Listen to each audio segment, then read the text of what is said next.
Chibani, c'est ainsi qu'on les appelle, ces immigrés arrivés massivement dans les années 50-70 pour participer à la reconstruction de la France. Aujourd'hui, ils sont toujours là et ils ont vieilli. Discret, impossible de définir leur nombre. C'est un mot chargé d'affection, c'est un chargé de respect. Dans la culture maghrébine, c'est des gens qu'on s'arrache pour rester chez nous parce que c'est des gens qui jouent un rôle très important dans la transmission des mémoires et des valeurs. Ils pensaient pouvoir un jour retourner dans leur pays d'origine, mais ce mythe du retour s'est finalement écroulé. Beaucoup d'immigrés se sont construits une vie ici. 30 ans après, vieillir devient problématique, remplir les dossiers de retraite, un parcours du combattant.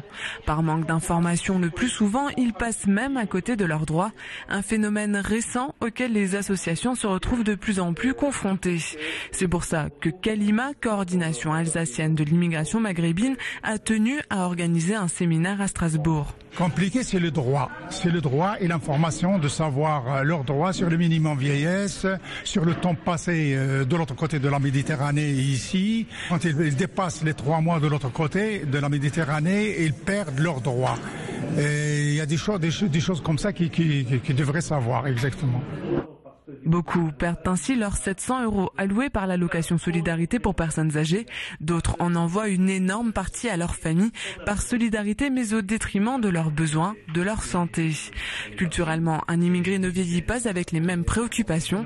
Certaines maladies comme Alzheimer restent quasi inconnues. La particularité chez ce public, c'est quand même, elle est taboue, on n'en parle pas. Elle est méconnue. C'est une maladie qui est très méconnue et malheureusement, on ne sait pas comment l'appréhender. Il y a même une sorte de fatalisme qui s'installe pour ne pas aller se soigner. Ils disent, vu notre âge, franchement, qu'est-ce qu'on a à faire avec les soins ? Le travail des associations reste de médiatiser cet enjeu pour le moment peu considéré.